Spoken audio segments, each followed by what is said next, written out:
Heureux de vous retrouver pour discuter de comment entreprendre dans les médias. Les médias sont en crise. On le constate depuis des années. On en parle depuis des années. On organise des colloques, des ateliers, des conférences, des tables rondes pour en discuter et surtout pour trouver la voie de sortie. Une voie qui permettrait aux médias de regagner la confiance du public. Et si finalement la solution, c'est innover? Innover, oui, mais comment? Comment entreprendre dans ce secteur si concurrentiel? Comment gérer, créer un média innovant capable de s'imposer? Si ces questions vous préoccupent et que vous aimeriez savoir comment créer votre propre marché journalistique, comment entreprendre dans les médias, quelles peuvent être les nouvelles façons d'innover en journalisme, alors vous êtes la bienvenue à ce nouveau rendez-vous de notre forum. C'est un forum du Centre international pour les journalistes basé à Washington et disponible en anglais, en français, en espagnol, en arabe et en portugais, avec plus de 13 000 journalistes du monde entier. Le forum Pamela Award de reportage sur les crises mondiales qui organise ce webinaire. Si c'est la première fois que vous en entendez parler, rejoignez notre groupe privé sur Facebook. Je suis Kossi Balao, le directeur du forum. Et c'est un grand honneur pour moi d'accueillir les deux invités du jour pour discuter de la façon dont les journalistes peuvent lancer un bon projet médiatique. Je vous présente M. Ousseni Idrissa. Il est directeur général de l'École supérieure privée de journalisme et de communication du Niger. Et avec lui, le second intervenant, qui n'est pas encore là, mais qui va certainement nous rejoindre, M. Ambroise Dagnon, le directeur de publication de l'hebdomadaire L'Expression. Merci, M. Idrissa, d'avoir accepté notre invitation pour participer à cet événement.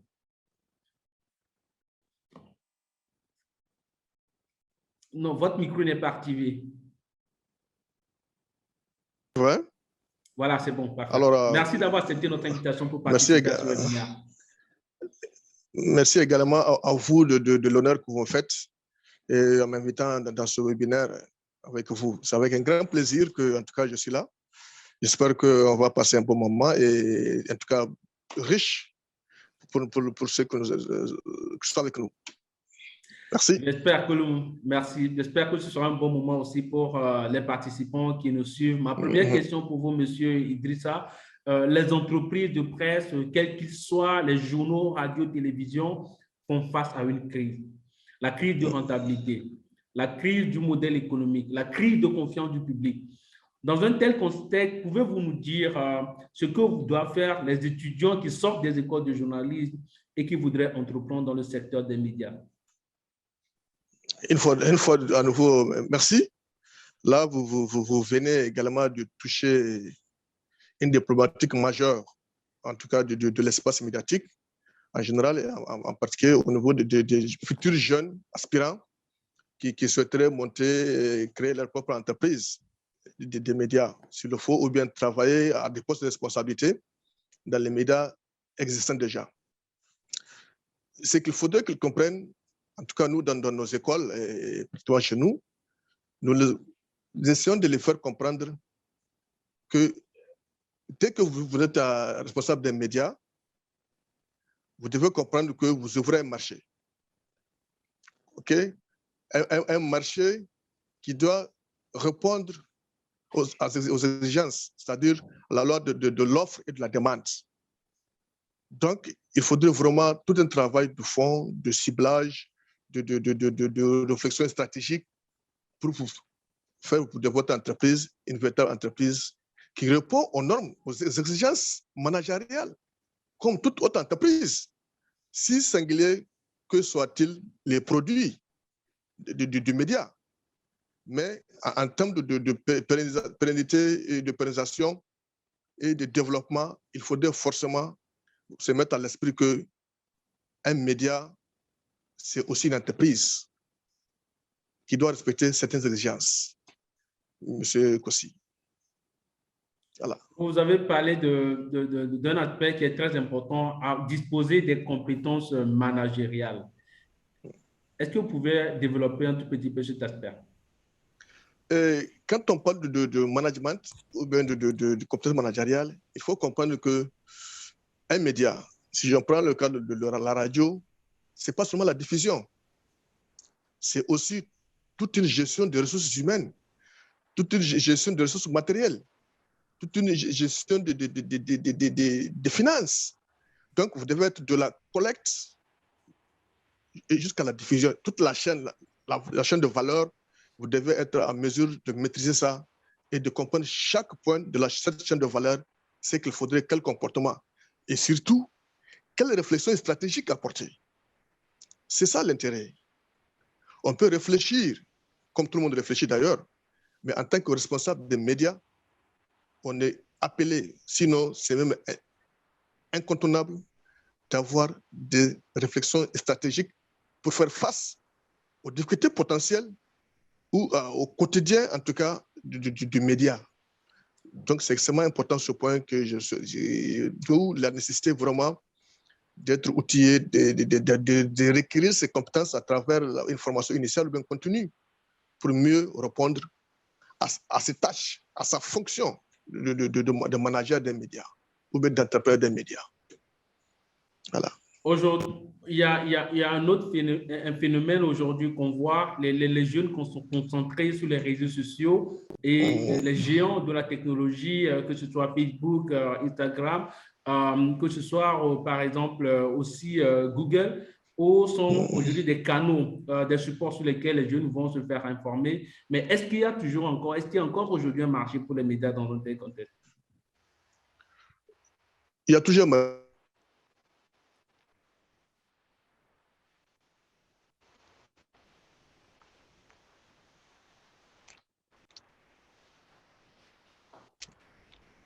créer une entreprise. Allô? Oui, alors nous vous entendons.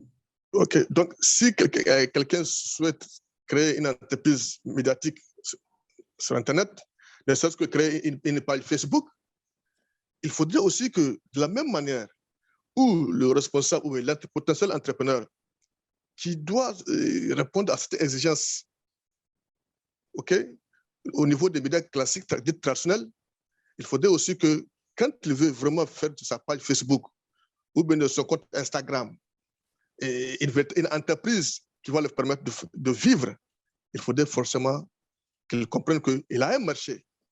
Il ouvre un marché, OK, qui doit aussi répondre, comme je disais tantôt, à quelle offre dois-je donner à l'audience qui me suit et quelle pourrait être cette demande. Cette audience demande quoi? Et cela requiert de personnaliser son contenu, son entreprise, pour qu'on sache se démarquer de l'eau et avoir suffisamment d'incomes, de revenus permettant de vivre de votre travail sur la page Facebook. Donc, quand je prends exemple, pour illustrer, si quelqu'un souhaiterait avoir une page Facebook pour faire en tout cas la promotion de la coiffure, entre autres, okay. Mais il faudrait bien qu'il puisse être en mesure d'identifier la cible parmi les femmes, okay, qui considèrent sa cible. Quelle est la cible principale? Est-ce que c'est les jeunes filles seulement? Et dans ce cas, ils doivent passer aux coiffures qui sont à la mode. Ou bien, oui, c'est les jeunes filles, mais c'est les jeunes filles ici du monde rural ou bien du monde de la ville. Parce qu'ils n'ont pas le même look, ils n'ont pas les mêmes besoins en matière de mode. Et tout ça, c'est des aspects qu'il faudrait forcément décortiquer pour mieux faire de sa page une page entreprise, comme on dit. Donc, bonjour, aujourd'hui, bonjour, cher Ambroise. Bonjour, Monsieur Balao. Bonjour au directeur de l'école de journalisme de Niamey. Et toutes mes excuses pour ce retard qui n'était pas indépendant de ma volonté, enfin qui est indépendant de ma volonté, j'allais dire. Bonjour, Monsieur Ambroise. C'est un plaisir. Ouais, c'est un plaisir. Le plaisir de partager également. C'est un plaisir aussi de t'avoir finalement avec nous, de vous avoir. Mais la première question pour vous, Ambroise, dites-nous comment entreprendre dans le secteur des médias. Alors, c'est une question pour 1000 champions, pas pour un champion finalement, parce que L'entreprise dans le monde des médias, c'est une question qui revient constamment parce que, voilà, que ce soit dans les écoles de journalisme, dans la rédaction, dans les émissions, dans les débats entre amis, on se pose toujours la question de savoir, finalement, est-ce qu'aujourd'hui, la seule passion qu'on a pour le métier suffit pour entreprendre dans le secteur des médias?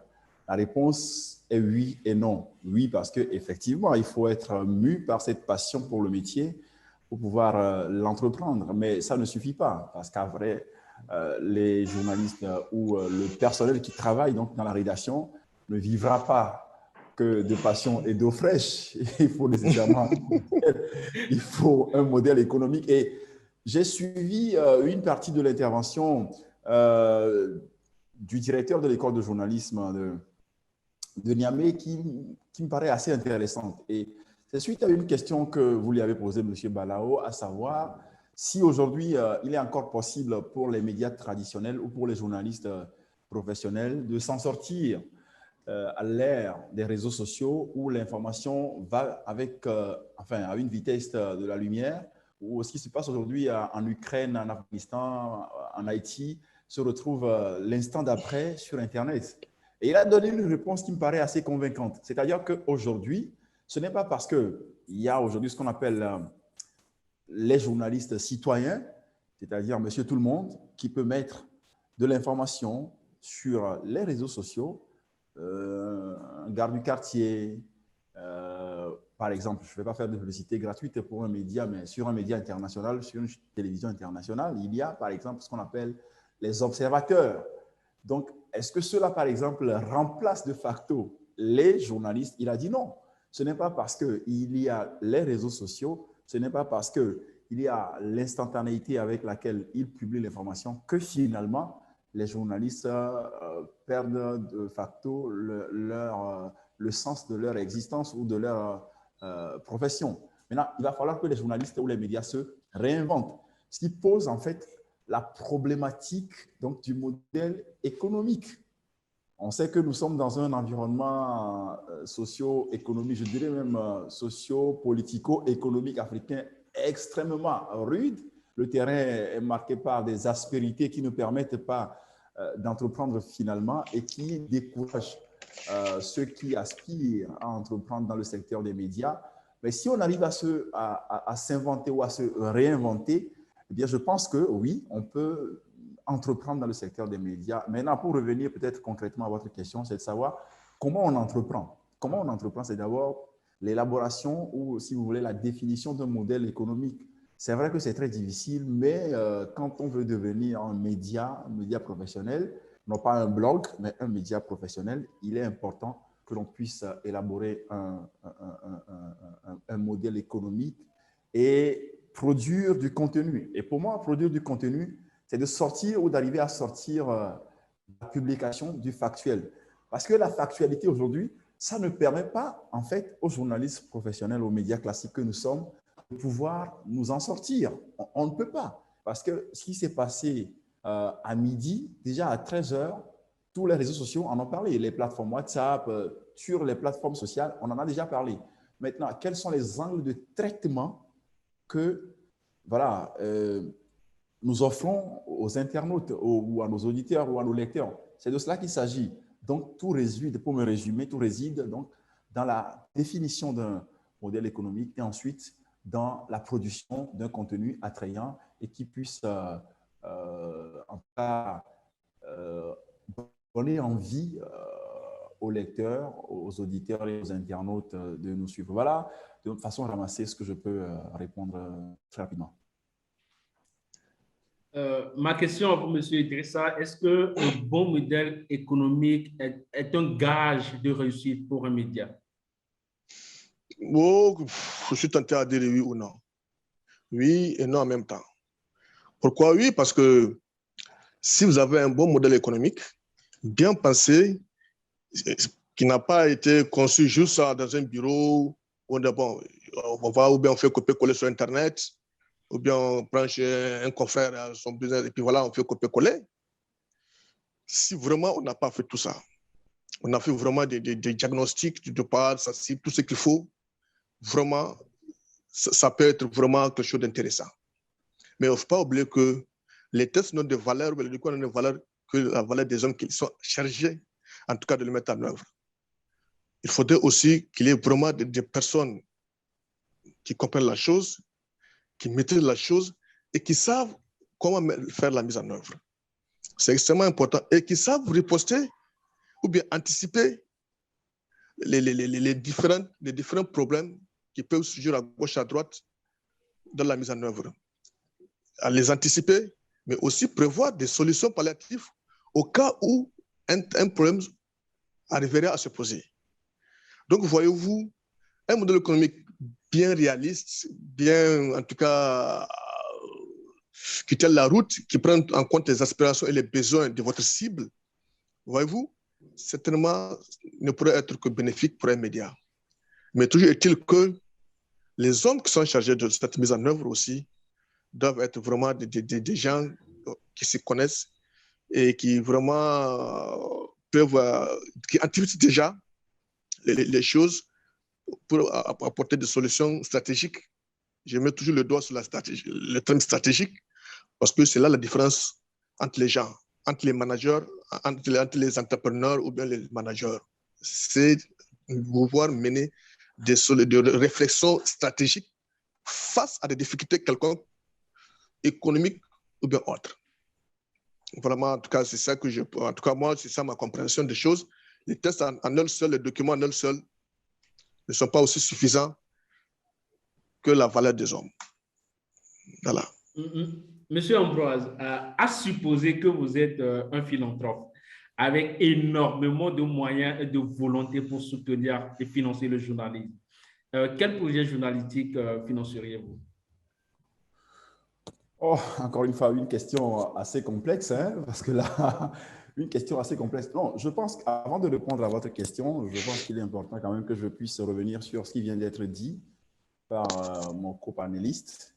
Quand il dit que le seul modèle économique ne permet pas à une entreprise de presse, en tout cas ne permet pas de viabiliser une entreprise de presse, oui, je crois l'avoir déjà dit dans ma première intervention lorsque j'évoquais aussi la nécessaire importance comment dire ça, de produire du contenu. Oui, c'est vrai que ce n'est qu'un pan, mais peut-être pour approfondir un peu ce qu'il a dit, c'est de dire qu'il est aussi important, parce qu'il a insisté sur l'aspect humain.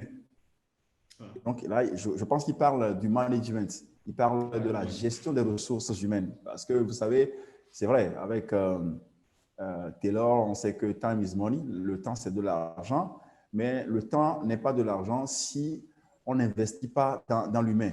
Et donc, cela appelle de la part des entrepreneurs dans le secteur des médias une certaine responsabilité, une certaine maîtrise de la gestion des ressources humaines.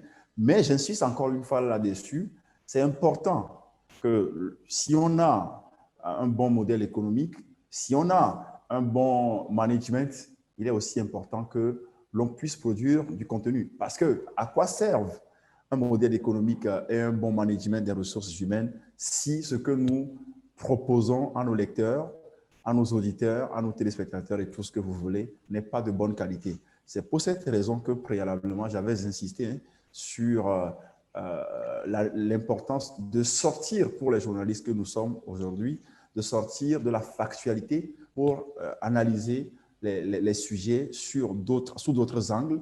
Il y a ce qu'on appelle les angles morts qui sont très importants parce que ce que nous proposons comme factuel aux internautes ou aux lecteurs, si vous voulez, c'est déjà, comme on dit, versé sur la place publique à travers les réseaux sociaux. Maintenant, qu'est-ce que nous leur proposons? C'est de cela qu'il s'agit. Maintenant, votre question, c'est de savoir si je devais investir en tant que philanthrope, peut-être Bill Gates ou Elon Musk, pourquoi pas? Pourquoi pas, oui. Ou Jeff Bezos. Alors, voilà, Jeff Bezos, tout ce que vous voulez, ou même Aliko Dangote, pour revenir ici en Afrique. Si je devais investir dans le secteur des médias, il y a aujourd'hui beaucoup de secteurs porteurs. Mais ce que je vais dire, c'est peut-être subjectif. Mais pour moi, la question de la sécurité ou de l'insécurité aujourd'hui. Je veux parler du terrorisme international. Parce que je n'aime pas trop employer le terme djihadisme parce que ça a une connotation religieuse, pas de stigmatisation. Donc, je préférerais parler de terrorisme international. Les discours de haine, les discours à caractère violent et extrémiste, je pense que c'est un modèle, c'est un domaine qui me passionne personnellement. Et je crois même qu'au niveau des Nations Unies, il y a des lignes budgétaires pour financer de telles initiatives. Et donc, c'est en même temps, je dirais, une piste comme ça que je trace à tous ceux qui participent à cette conférence pour dire, ouais, si moi j'étais un philanthrope de la trempe, enfin, pas forcément de la trempe de ceux que j'ai cités tantôt, mais si je devais investir dans le secteur des médias, eh bien, j'investirais beaucoup plus dans ce secteur-là. Voilà. La même question, je vous la pose, M. Idrissa. Quels projets journalistiques sont susceptibles de retenir votre attention si vous étiez un mécène? Oh, en tout cas, moi je serais très tenté à développer un projet qui va dans le sens de promouvoir beaucoup les questions relatives à la santé, quoi. Sincèrement. Et là, je veux aussi mettre beaucoup de focus sur les outils que nous offre l'Internet et les plateformes. Parce que vous n'êtes pas sans savoir qu'aujourd'hui, dans nos pays, en tout cas au Niger, nous avons un taux de pénétration de l'Internet mobile qui est extrêmement avancé et qui du coup, m'ouvre des portes pour pouvoir toucher large public, OK, et pour passer la bonne info, la bonne nouvelle, puisque la santé, il n'y a pas de médias sans auditeurs, auditrices ou bien téléspectateurs, téléspectatrices en bonne santé. Voyez-vous? Donc, vraiment, moi, je serais tenté à développer un tel type de médias. Ça touche beaucoup les questions de santé parce qu'aujourd'hui, il y a tellement de potentialités sur la santé, il y a tellement de défis à relever en matière de santé, il y a tellement aussi de programmes, de grands programmes qui sont là, qui ne cherchent que des gens qui viennent demander leur accompagnement. Et voyez-vous, c'est ça qui m'intéresserait. Voilà. Et si vous permettez, j'ajouterais que aujourd'hui, il faut que les médias africains arrivent à se concevoir ou justement à se concevoir beaucoup plus en entreprise qu'en organe de presse. Je vais prendre l'exemple que je maîtrise le mieux et je parle sous le contrôle de vous, monsieur Balao. La nouvelle législation, je veux dire le Code de la presse et de la communication du Togo, qui est en vigueur depuis janvier 2020, c'est récent, fait l'obligation justement aux organes de presse de se muer en entreprise de presse. Voilà, l'avantage que cela a, c'est de permettre en tout cas à ceux qui veulent investir ou qui veulent entreprendre dans le secteur des médias de se constituer en réseau, en groupe, parce que seul, on ne peut pas le faire. En tout cas, comme on dit, seul, on va plus vite, mais ensemble, on va plus loin. Donc, aujourd'hui, quel que soit le domaine, le secteur dans lequel on veut investir, je pense que les médias africains, parce que c'est important pour nous, Africains, d'arriver à avoir ces groupes-là de médias qui sont capables de parler, en tout cas d'avoir un regard aussi africain sur l'actualité, qu'elle soit d'ici ou d'ailleurs. J'ai l'habitude de dire qu'il est temps quand même que nous, journalistes et intellectuels africains, puissions arrêter de lire l'actualité, qu'elle soit de chez nous ou d'ailleurs, à travers les lentilles de l'Occident ou d'autres parties du monde. Donc, nous ne pouvons pas avoir la capacité, les moyens de faire cela si nous ne nous constituons pas en réseau. Parce que moi, je suis par exemple très peiné de voir que nous avons des chaînes de télévision installées ici en Afrique qui veulent produire du contenu, mais qui sont malheureusement obligés de s'appuyer sur les agences de dépêche d'autres parties du monde pour pouvoir servir leur public. Pour moi, ça ne répond à aucune logique. Et donc, il faut que nous apprenions à nous faire confiance les uns les autres pour pouvoir nous constituer en groupe, en réseau et former des groupes très forts de médias. En tout cas, c'est ce que je pense personnellement. Oui, bon, vous faites une brèche qui permet aussi également d'aborder dans ce sens. Parce qu'aujourd'hui, si nous sommes là à faire ce type de webinaire, c'est parce qu'il est indéniable et c'est un constat que tout le monde l'a fait. Nos organes de presse rencontrent des difficultés énormes. Énormes parce que du seul fait que seulement dans la plupart de nos pays africains, ces organes de presse sont vraiment des organes financés par des personnes individuelles qui souvent n'ont aucune relation même avec le monde de la presse. Ils ont juste des millions en poche.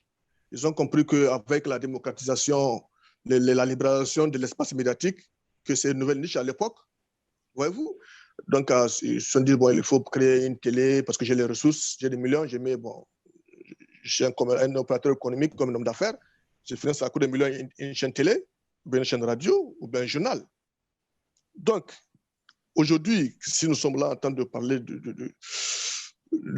en tout cas de la précarité que vivent même les journalistes ou bien les agents des médias qui vivent une vie précaire en termes de solvabilité, en termes de masse salariale, parce que souvent même les salaires aujourd'hui ne tombent pas partout dans nos organes de presse.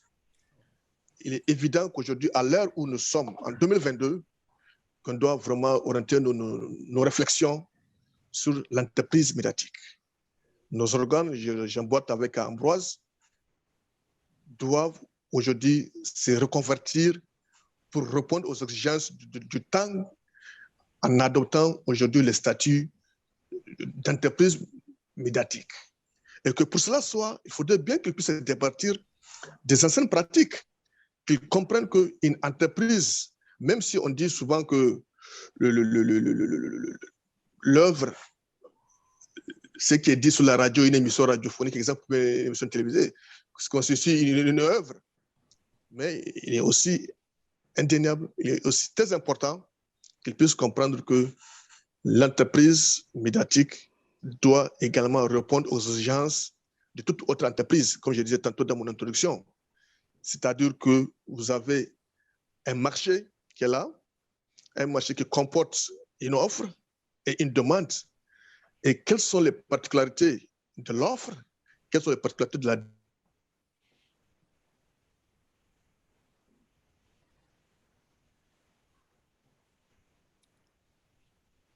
Nous avons perdu M. Idrissa pour quelques secondes.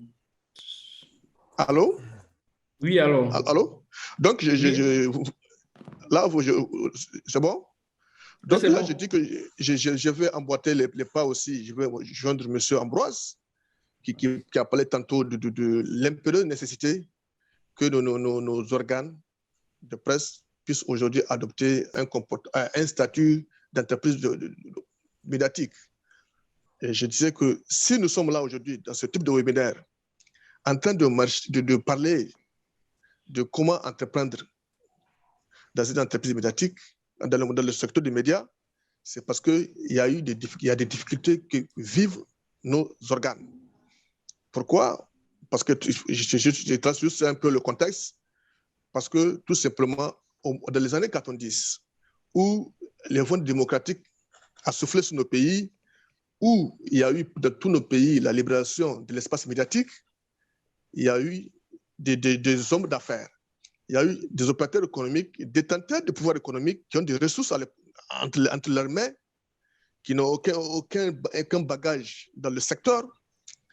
Donc, ils ont investi leurs sous dans des organes de presse, télé, radio, autres, pensant tirer profit. Voyez-vous?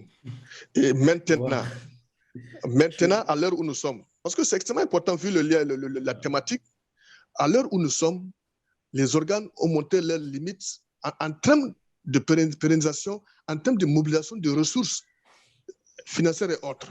Donc, il faudrait forcément que nos organes de presse puissent se reconvertir, aller vers l'entreprise. Et si ceux qui ont le courage et l'audace de le faire, monsieur, ils doivent comprendre que les anciennes pratiques où on fait la confusion entre la poche et la caisse ou le compte de l'organe, il y a une confusion totale. doivent s'arrêter. Et ils doivent comprendre aussi qu'ils vont ouvrir un marché qui a une offre et une demande. Ils doivent comprendre quelles sont les particularités de l'offre, comprendre quelles sont les particularités de la demande et comprendre quelles pourraient être les relations qui pourraient exister entre l'offre et la demande, mais également comprendre enfin la multiplicité des acteurs. Parce qu'il y a des acteurs qui vont entrer en jeu et tout ça, c'est indéniable qu'ils le comprennent. Parce que quand tu vas en entreprise, il faut se préparer. Monsieur Kossi. Ce sont des aspects très intéressants et des points sur lesquels nous allons certainement revenir, mais je souhaiterais d'abord rappeler aux participantes que nous sommes dans la deuxième phase et le webinaire se veut interactif. Vous avez donc la possibilité de soumettre vos questions, de les poser dans le groupe privé ou dans la boîte de discussion qui est juste en bas de votre écran. Nous avons reçu une question sur Facebook de la part du journaliste Boureyman qui demande, je lis sa question, comment allier l'éthique et la déontologie avec un organe qui doit aussi générer de l'argent? Peut-on faire de l'information et avoir de l'argent? C'est la question du confrère.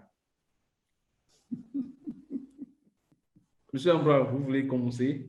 Je reprends la question, c'est comment allier l'éthique et la déontologie avec un organe qui doit aussi générer de l'argent? Est-ce qu'on peut faire de l'info et avoir de l'argent à côté? Alors, c'est deux questions que pose l'internaute. D'abord, est-ce que l'information est un produit qu'on peut vendre? Ça, c'est la première question.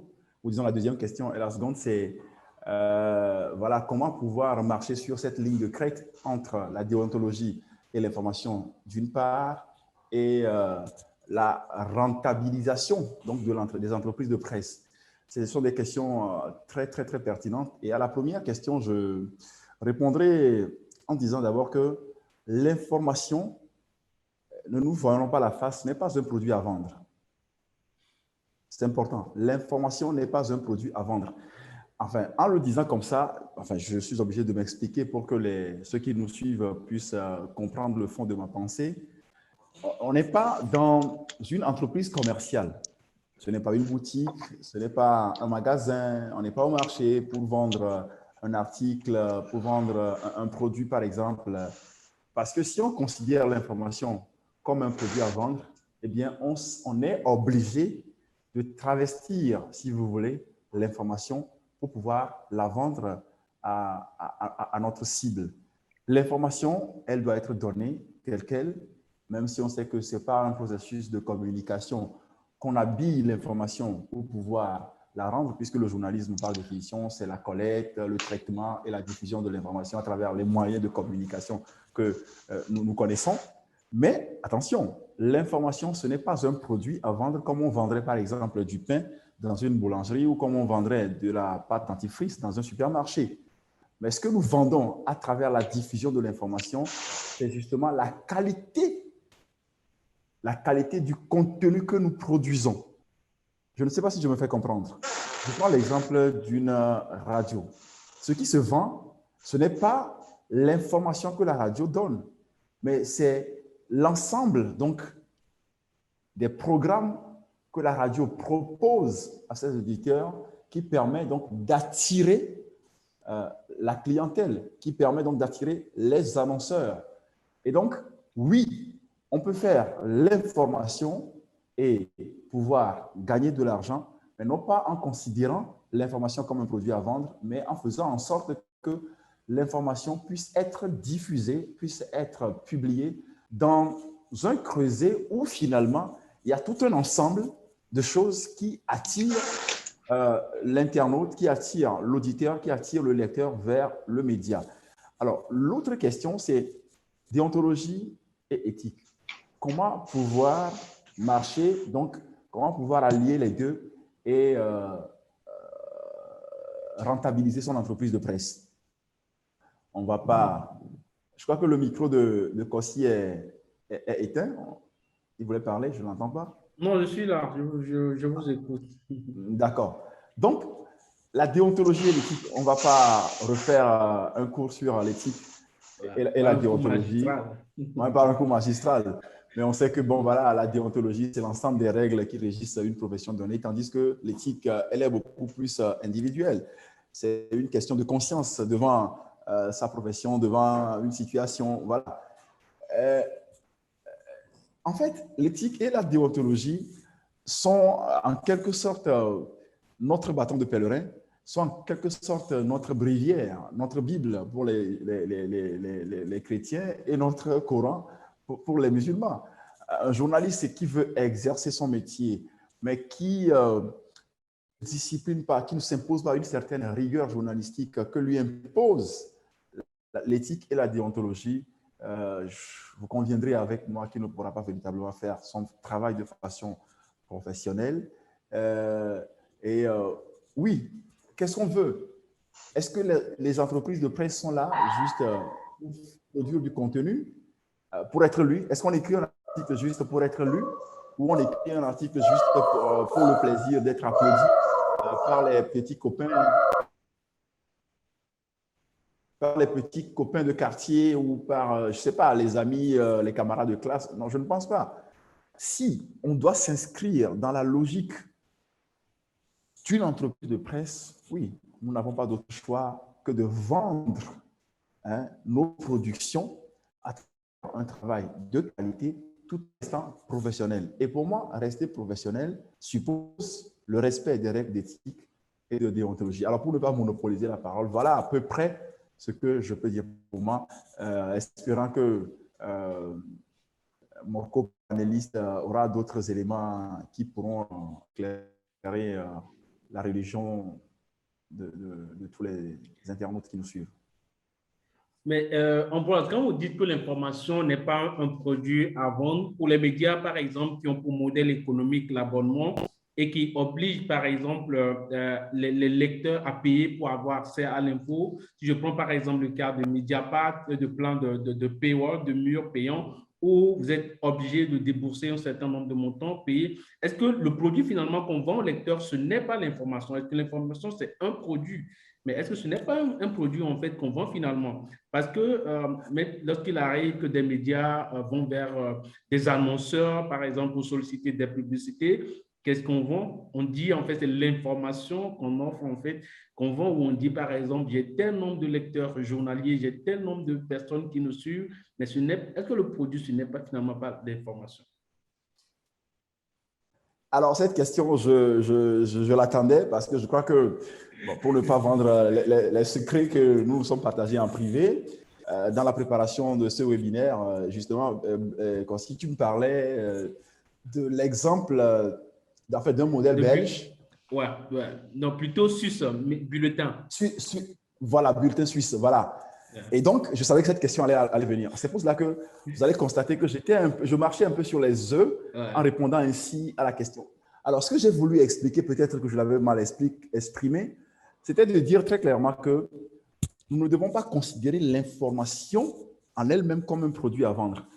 Le risque pour les journalistes que nous sommes, en considérant l'information comme un produit à vendre au premier degré, c'est de glisser finalement du champ de l'information vers celui de la communication. C'est cette prudence à laquelle j'appelle tous mes confrères et consoeurs qui nous suivent actuellement en disant qu'il ne faut pas considérer l'information comme un produit commercial à vendre comme on vendrait par exemple du pain ou du yaourt ou du lait. Mais en fait, oui, l'information, c'est pour cela que j'ai insisté sur la qualité de nos productions. Qu'est-ce que nous produisons? Qu'est-ce que nous offrons? Je donne un exemple. J'ai suivi encore ce matin une interview l'entretien que Charles Blé Goudet a accordé à un média ivoirien. Et quand je suivais ça, moi, j'étais très passionné, comment dire ça? Je suis tombé sous le charme de M. Blé Goudet en disant, ouais, mais voilà, il s'est rangé les foules. Bon, et ça, a écrit un article, par exemple, sur le COGEP de Charles Blé Goudet. Est-ce que l'article-là, qui est une information, je vais le vendre aux partisans de Charles Blé Goudet en leur disant, donnez-moi de l'argent, je vais écrire sur vous, parce que ça risque d'orienter mon article dans un certain sens, dans une certaine direction. C'est pour cette raison que je disais que l'information ne doit pas être considérée comme un produit commercial à vendre au même titre que le pain, par exemple. Mais oui, il faut trouver un modèle. Et on parlait du bulletin suisse. Ce modèle-là, par exemple, je ne sais pas si on se comprend, mais ce n'est pas l'information, le contenu de l'information, ou si vous voulez, le sens ou l'orientation qu'on donne à l'information qui est vendue, mais c'est la qualité du travail qui est vendu finalement. C'est cela que je voudrais faire comprendre à tous les confrères et consoeurs. Sinon, oui, votre question, elle est pertinente. Ce qu'on vend, c'est ce que nous proposons. Et il est important que nous puissions définir, trouver donc des modèles d'entreprises de presse qui nous permettent aujourd'hui d'être efficients, c'est-à-dire dépenser moins et gagner beaucoup. C'est important. Nous avons énormément de questions. Monsieur Idrissa, je vous adresse celle-ci qui nous vient d'une consoeur. Est-ce que le public que le média vise ne peut pas avoir une influence sur la santé financière de celui-ci? Est-ce que le public que le média vise ne peut pas avoir une influence sur la santé financière de celui-ci? Ok, je prends note. Ok, Monsieur Kossi, avant de répondre à cette question, moi, je vais ajouter quelques informations très utiles, en tout cas pour nos participants qui travaillent en tout cas toujours dans les médias.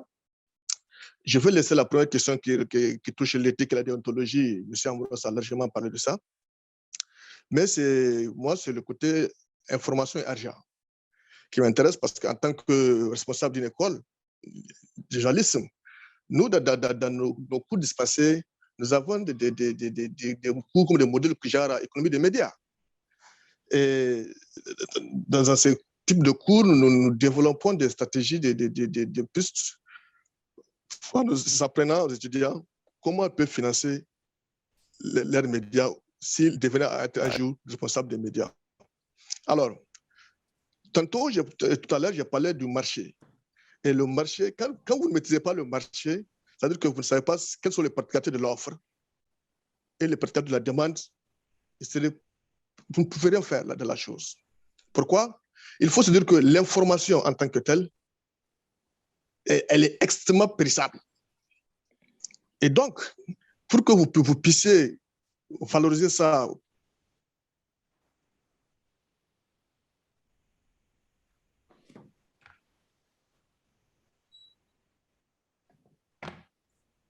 la connexion qui fait encore défaut. Allô? Allô? De retour. Allô? Oui. Oui, allô, bon? Monsieur Idrissa, continue, allez-y. Donc, j'ai dit qu'il faudrait comprendre que, parce que l'une des caractéristiques de l'information, c'est qu'elle est extrêmement périssable. C'est un produit extrêmement périssable au niveau des médias. Alors, si vous voulez monnayer cette information, il faudrait bien s'organiser, être à l'affût et être toujours premier sur l'information. Parce que, vu de son aspect de périssabilité, si déjà vous n'avez pas le scoop, ce n'est pas évident de rétablir cette information. Toujours est-il que je voudrais rappeler à nos participants, à nos journalistes qui nous suivent, qu'il y a deux sources de financement. En tout cas, la principale source de financement pour un média, c'est la publicité. Voyez-vous, c'est la publicité, la principale source de financement d'un média. C'est la publicité. Mais aujourd'hui, c'est un modèle très remis en cause. Oui, mais parce que les gens n'ont pas les capacités nécessaires, en tout cas, pour mieux faire ressortir ça, M. Kalao. Maintenant, que vous soyez de la presse écrite audiovisuelle, il y a l'information, mais quand vous êtes de la presse écrite comme M. Ambroise, exemple, il y a l'information qui est dans le journal. Mais il y a la place qu'occupe la publicité. Dans ce genre où les annonceurs viennent prendre un quart de page, une demi-page, ou bien toute une page entière, qui constitue des ressources d'entrée énormes pour le journal. Mais au-delà de ça, des annonceurs qui payent la publicité et l'insertion, mais il y a aussi le citoyen lambda qui achète son journal, qui constitue un income aussi des ressources d'entrée pour son journal. Bon, c'est juste pour un peu ajouter sur ce qu'a dit M. Ambroise, mais il faut retenir que la principale ressource d'entrée de ressources financières des médias, c'est la publicité. Certains vont jusqu'au mécénat, ils vont jusqu'au sponsoring. Voyez-vous? Et ça, c'est d'autres formes de rentrée de sous au niveau des médias. Et je reviens avec sur votre question si le public qui vise le média, c'est ça?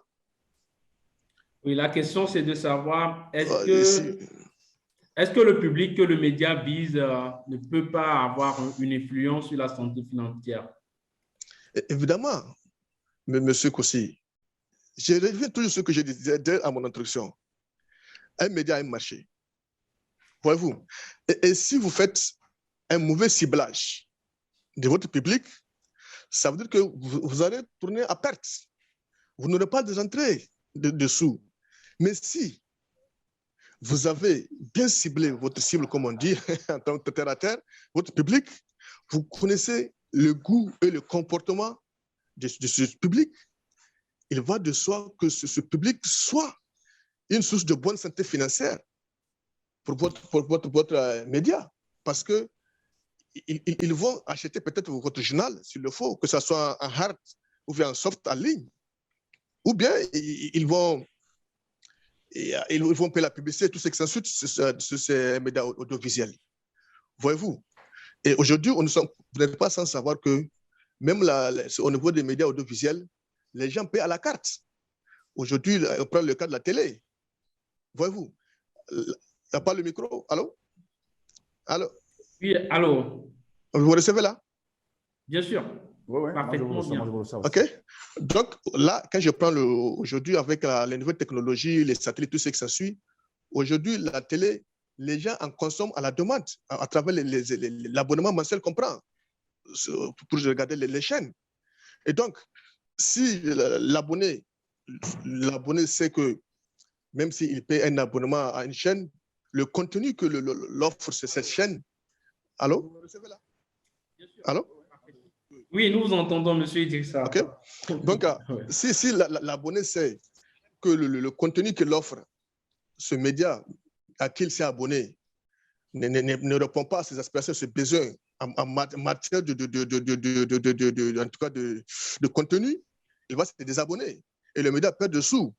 Mais si le média satisfait cet abonné, mais il va toujours continuer à prendre ses abonnements et à regarder la télé en ligne ou bien à travers la télévision classique, au besoin. Donc, voyez-vous, aujourd'hui, un bon ciblage de son public constitue un gage de mobilisation de ressources financières pour un quelconque média qui sait bien le faire.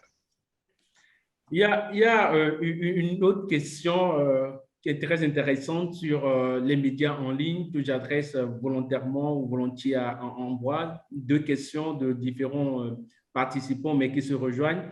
La première, c'est quel format de business plan conseillez-vous pour un média en ligne aujourd'hui, de façon basique? Et la deuxième question, qui va dans le même sens, y a-t-il un modèle économique viable pour la presse numérique? L'information étant disponible en permanence sur le net, comment rentabiliser une entreprise de presse numérique? La première question, c'est un modèle économique viable. Et la deuxième question qui rejoint celle-ci, comment rentabiliser une entreprise de presse numérique? Est-ce que M. Ambroise a peut-être des conseils ou des idées à partager sur cette question? Alors, sur la question, la première question, le modèle économique, je pense que c'est une question qui est très technique, le modèle économique, et je dirais même qu'elle est subjective. Hein.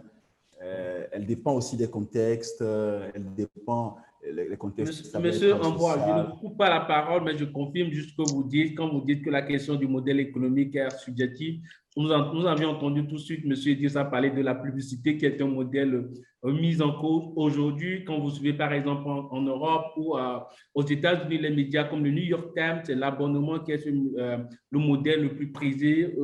Je me rappelle un webinaire où on demandait à M. Philippe Coupe si aujourd'hui un média qui se lance avec le même modèle économique que Mediapart réussirait en Afrique, et il dit qu'il ne croit pas. Parce qu'aujourd'hui, il y a cette question du taux de bancarisation, des moyens de paiement qui ne sont pas assez développés en Afrique. Mais juste pour vous dire en fait que voilà, quand vous dites que les modèles économiques sont subjectifs, ouais, on peut le dire. Merci beaucoup, Monsieur Balao, pour votre intervention et je pense que ça me rend la tâche plus facile parce que vous avez répondu et, voilà, éloquemment et avec beaucoup d'intelligence à la question. Euh, Quand on prend l'exemple vous avez parlé de Mediapart, vous avez parlé du modèle économique des médias américains parce que dans le monde anglo-saxon, c'est même plus fluide que dans le système francophone où il y a des pesanteurs qu'on ne va pas pouvoir nommer ni citer ici. Et donc, oui, encore une fois, c'est quelqu'un qui parle de publicité comme modèle économique pour les médias. Moi qui suis originaire d'un pays comme le Togo, je ne dirais pas la même chose forcément. D'abord, on a un marché qui est très étriqué, un marché assez exigu, le Togo. Donc, avec d'autres pesanteurs, je ne peux pas dire la même chose. Vous voyez un peu? Donc, à chacun, en fonction de son environnement social, économique, politique, de ses ambitions, saura définir un modèle économique. Mais en tous les cas, je pense aujourd'hui que, et ça m'amène à répondre tout de suite à la deuxième question, c'est comment rentabiliser donc, un média en ligne. Je l'ai dit, ce n'est pas parce qu'il y a un foisonnement comment dire, de réseaux sociaux, c'est pas parce qu'il y a que Internet où l'information est à portée de clic aujourd'hui, sur Internet devenu finalement un bazar, qu'on ne peut plus, en tant que journaliste, vivre, en tant qu'entreprise de presse, vivre. Et cela, encore une fois, je l'ai dit dans ma première intervention, j'ai dit que ça dépend de la capacité des journalistes, donc des médias, à pouvoir se réinventer. Nous avons tous appris cela dans les écoles de journalisme ou de communication, où on nous a parlé, par exemple, du cinéma au début, du théâtre, tout ça. Après, il y a eu, avec la révolution industrielle britannique, l'imprimerie qui est venue. Après, il y a eu les journaux. Après, il y a eu, donc quoi? Il y a eu le transistor. Après, il y a la télévision. Aujourd'hui, on parle d'Internet.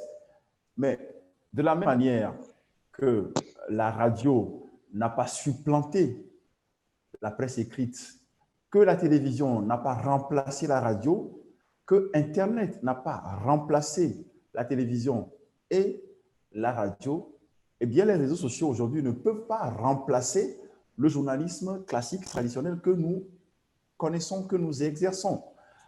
L'existence du journalisme citoyen n'efface pas de facto le journalisme professionnel. Tout réside donc dans la capacité de chaque journaliste, de chaque média à se réinventer, à proposer du contenu. Je donne un exemple. Aujourd'hui, avec ce qui se passe en Ukraine, je vais parler de la guerre en Ukraine, si on dit aujourd'hui que Vladimir Poutine, ou du moins les troupes russes, sont intervenus à Severodonetsk ou dans le Donbass, pour parler de façon générale, et que un média en ligne revient 24 heures plus tard, même ne serait-ce que 5 ou 4 heures plus tard, avec la même information factuelle, vous convenez avec moi que les internautes ne seront pas intéressés par ce qu'il dit. Mais est-ce que ce média, par exemple, est capable de nous expliquer que dans cette guerre-là, je donne un exemple comme ça, comme l'a expliqué le président français Emmanuel Macron, la solution à cette guerre ne passe pas par l'humiliation de la Russie, mais par un dialogue. Bon, on va trop loin. Revenons chez nous en Afrique, au Mali. On a suivi tous sur les médias que Madame Marie-Christine Saragossa de France Média Monde est venue à Dakar y rencontrer le président de la haute autorité de la communication là-bas, M. Babacar Diagne, pour négocier donc que RFI et France 24 puissent émettre de nouveau au Mali. Mais ça, c'est une information factuelle.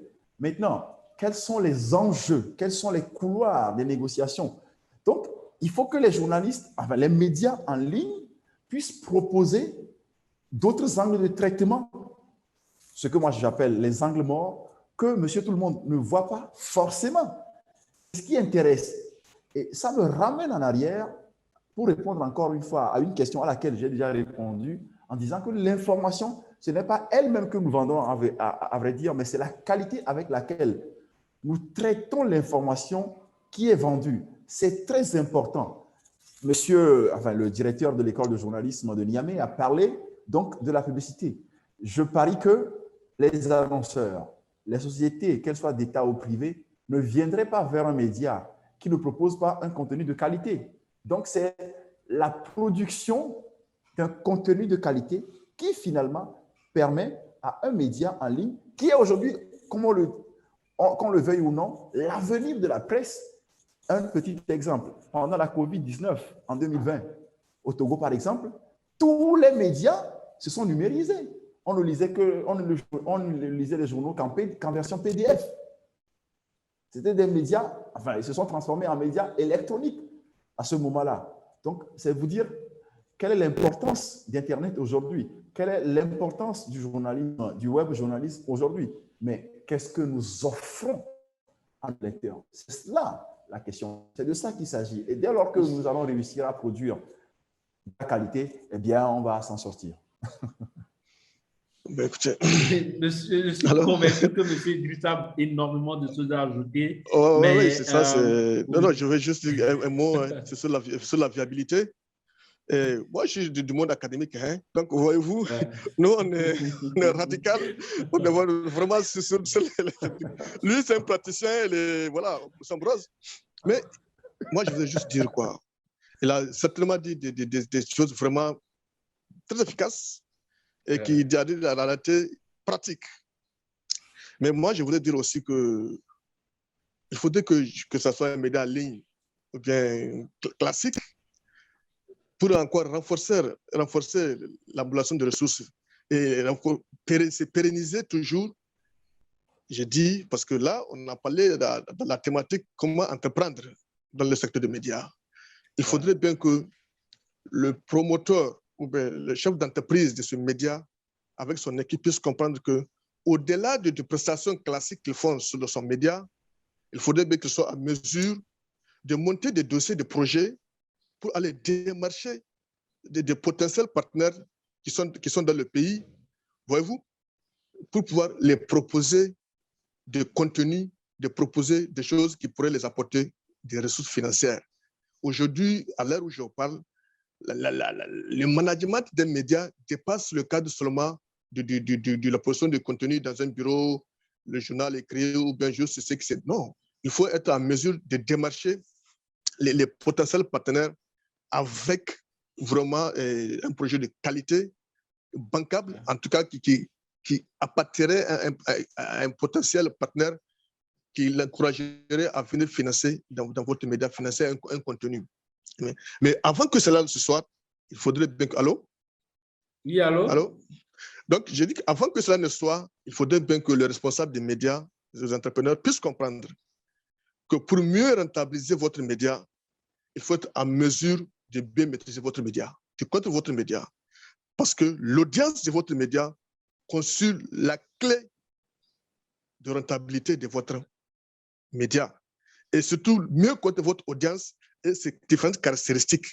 En connaissant tout ça, je suis sûr qu'au-delà de vos prestations classiques que vous faites sur la radio, que vous montez des dossiers sérieux, que vous démarchez sérieusement à travers des partenaires qui peut-être ne sont jamais venus dans votre média, ne vous connaissent même pas, mais que vous présentez devant eux, connaissant leur domaine d'activité, dites que bon, nous sommes un média et notre audience, c'est les jeunes, et parmi ces jeunes, c'est les jeunes âgés de 15 à 35 ans, et que vous travaillez en tant que partenaire, vous travaillez dans ce secteur, et notamment en matière de VIH, c'est un exemple. On vous propose notre audience, et voilà ses caractéristiques. Mais je vous assure que ce partenaire potentiel aurait à gagner en venant avec vous. Il n'aurait même pas à hésiter. Donc, ça dépasse le cadre juste des 4 murs aujourd'hui d'un organe. Pour rentabiliser, il faut sortir des 4 murs de l'organe, aller démarcher aussi, être en mesure de bien proposer, mais proposer quelque chose qu'on sait. Et la chose qu'on doit connaître pour rentabiliser, c'est forcément son audience et des différentes caractéristiques. Voilà, c'est intéressant ce que vous dites, M. Idriss, sorti des 4 murs pour démarcher son projet. Ceci n'est pas une question, mais plutôt une tentative de réponse au confrère qui a posé la question sur le modèle économique. Aujourd'hui, il y a aussi des modèles qui marchent, comme le modèle de financement participatif, où, par exemple, le média ouvre son capital au public et demande, par exemple, au public de le financer. Et ce public-là constitue en quelque sorte un peu le capital de ce média ou celui qui finance le média. Et aujourd'hui aussi, par exemple, vous avez le crowdfunding et il y a aussi cette démarche qui pourrait consister peut-être à organiser une sorte de rencontre avec votre audience, avec votre public, demander en fait, discuter avec ce public, connaître tes vrais besoins, parce qu'après, si on vous lit, les lecteurs vous lisent et qui ne se retrouvent pas forcément dans vos articles, ou que vos articles ne répondent pas à leur satisfaction, il leur serait difficile de vouloir, par exemple, contribuer à un tel financement. C'est ma dernière question pour vous, chers confrères, c'est quelles sont, selon vous, les erreurs que commettent les nouveaux entrepreneurs médias? Quelques erreurs à lister, partager avec les confrères consoeurs avant qu'on ne termine cette session. Quelles sont les erreurs que commettent souvent les nouveaux entrepreneurs de médias?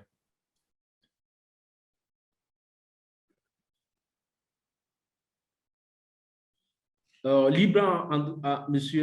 Adrissaou en voie de commencer. Bon, je crois que, comme M. Idrissa l'a dit, le praticien va commencer après. Bon, il va essayer donc de donner un habillage scientifique à la chose. Non, mais plus sérieusement, aujourd'hui, Internet est devenu, ou paraître en tout cas, devenir un raccourci pour les journalistes. Je ne veux pas faire offense à la jeune génération de journalistes, même si moi-même, je n'appartiens pas à une aussi vieille génération que ça. Mais je pense que la première erreur que beaucoup de journalistes, jeunes journalistes commettent aujourd'hui, c'est que tout le monde saute pieds joints dans le métier, enfin, pas dans le métier, mais dans la création de médias en ligne, sans savoir exactement pourquoi on crée un média en ligne.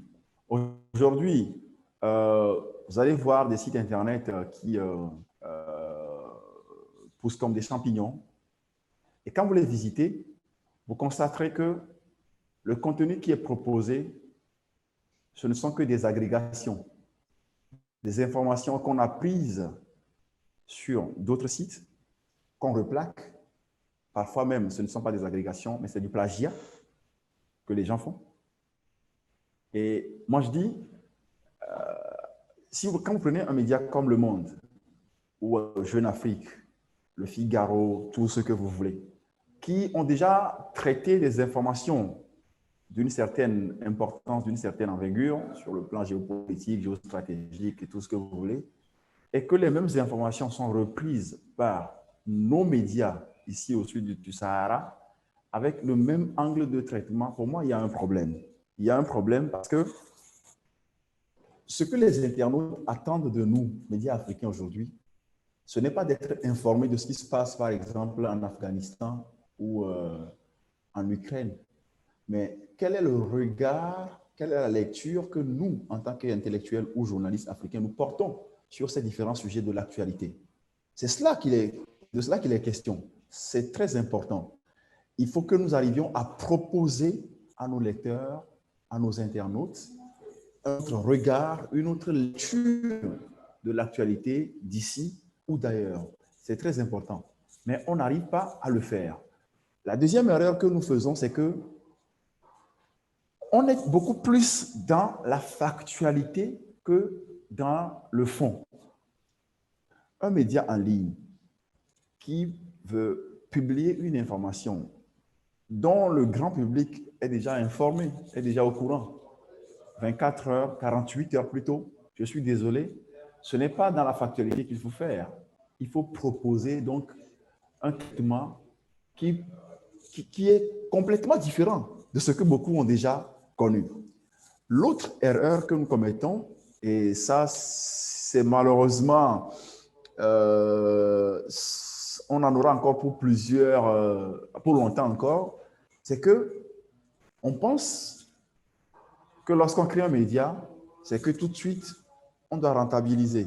Tout de suite, il faut qu'on réussisse. On crée un média, non pas pour proposer quelque chose aux lecteurs, non pas dans la perspective d'avoir une entreprise de presse viable qui puisse survivre même à la disparition de son promoteur, mais qui disparaissent avec la disparition de son promoteur. Quand on crée un média, ce qui nous préoccupe prioritairement, c'est comment avoir, comme on dit en Côte d'Ivoire, le jet, tout de suite, ici et maintenant, c'est gamme de jet, comme on dit. C'est d'avoir c'est les paillettes, c'est les plaisirs éphémères. Oui, ça là aussi c'est important, on ne refuse pas, c'est important parce qu'on ne vivra pas que de la passion et d'eau fraîche, mais il faut aussi de temps en temps, hein, voilà, manger, oui, il faut manger, d'accord, mais ça ne doit pas être la priorité lorsqu'on crée un média. Il faut mettre en place un modèle économique. Pour cela, s'attacher les services des experts. On n'a pas besoin nécessairement de faire appel à des cabinets d'expertise pour nous élaborer un business plan, mais on peut avoir des amis qui savent élaborer un business plan. On peut avoir des amis juristes ou sociologues qui savent écrire un projet. On peut avoir, par exemple, des amis qui ont fait le marketing, la communication, tout ce que vous voulez, pour nous proposer finalement un modèle économique qui nous permette de viabiliser et de rentabiliser nos entreprises de presse. Donc, pour me résumer, les erreurs à ne pas commettre, c'est de tomber. Donc, dans l'entrepreneuriat médiatique, sans savoir pourquoi on le fait, c'est d'éviter de lire l'actualité, de proposer en tout cas aux lecteurs le même contenu que lui propose déjà ou que leur propose déjà d'autres médias qui ont plus de moyens, à l'évidence, hein, que nous, et surtout d'éviter de courir plus vite que ce que nous pouvons. Donc, voilà à peu près ce que je tenais à dire, espérant que le scientifique va essayer de modéliser tout ça. En tout cas, ok, donc, Oui, monsieur alors, d'abord, c'est la dernière question, c'est quelles sont les erreurs pour commettre souvent les nouveaux entrepreneurs médias? Une question à laquelle a répondu monsieur bon, Ambroise. qui commettent ou à ne pas commettre, c'est encore, mais moi je préfère ne pas commettre. Les erreurs à ne pas commettre. Voyez-vous. Parce que moi, ce que je dirais à nos aspirants entrepreneurs dans le secteur des médias, c'est pour ne pas éviter, pour les éviter de tomber dans les mêmes travers que les aînés, ils doivent comprendre qu'ils doivent savoir d'avance pourquoi ils font la chose, pourquoi ils veulent vraiment proposer le type de médias qu'ils ont choisi de faire, que ce soit audiovisuel, sur la ligne ou bien en hard, dans la presse écrite. Ils doivent savoir pour quels besoins ils veulent répondre et pour quelle cible. Et surtout, comprendre que la chose est à leur pied là-bas à côté. Les gens ne demandent pas forcément ce qui se passe aux États-Unis. Les gens veulent que vous vous intéressez à leur quotidien, de trouver des propositions de solutions à leurs problèmes quotidiens. Voyez-vous, en journalisme, on n'a pas besoin de voyager forcément pour faire un reportage. Intéressez-vous à vos semblables, au vécu de vos semblables. À ce moment, ils vont s'intéresser à votre média. Ils sauront que vraiment, c'est un média, c'est leur média. Ils seront prêts à vous accompagner, même à financer s'il le faut, en payant vos prestations s'il le faut. À ce moment-ci, vous pouvez, une fois que vous avez déterminé tout ça, comprendre sur quel support technologique votre cible est en priorité pour pouvoir mieux les toucher et répondre à leurs aspirations en besoin d'informations ou tout simplement en reportage et autres. Donc vraiment, moi je dirais, restez à côté de vos semblables, observez-les, essayez de répondre à leurs besoins et comprendre leur vécu. C'est votre vécu également. À ce moment seulement si vous allez être un média qui intéresserait la population, en tout cas votre cible. Merci beaucoup. Merci beaucoup à vos chers panélistes, Monsieur Idrissa et Monsieur Ambroise, pour ces moments d'échange que nous avons passés ensemble, ces moments de qualité qui sont très riches et instructifs pour les confrères, les consoeurs qui nous ont suivis. Merci encore pour votre disponibilité. Le webinaire était prévu pour une durée de 45 minutes. Nous avons excédé énormément, et ce qui témoigne en fait de l'intérêt que les confrères, que les uns et les autres ont pour cette thématique qui a meublé nos échanges. Je dis merci aussi également aux participants, aux participantes qui nous ont suivis, que ce soit via Zoom ou en direct dans notre groupe privé sur Facebook. Et je vous souhaite également une bonne fin d'après-midi, une bonne fin de journée, en rappelant que notre prochain rendez-vous sera avec l'équipe francophone de la Voice of America, la Voix de l'Amérique, pour partager avec nous la façon dont ils produisent des podcasts à succès.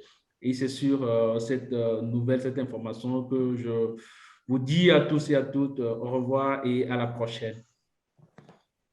Merci. Alors, merci à tous et merci aux participants également. Merci, M. Ambroise. Plaisir. Ça a été un plaisir. Un plaisir. Merci. Un plaisir.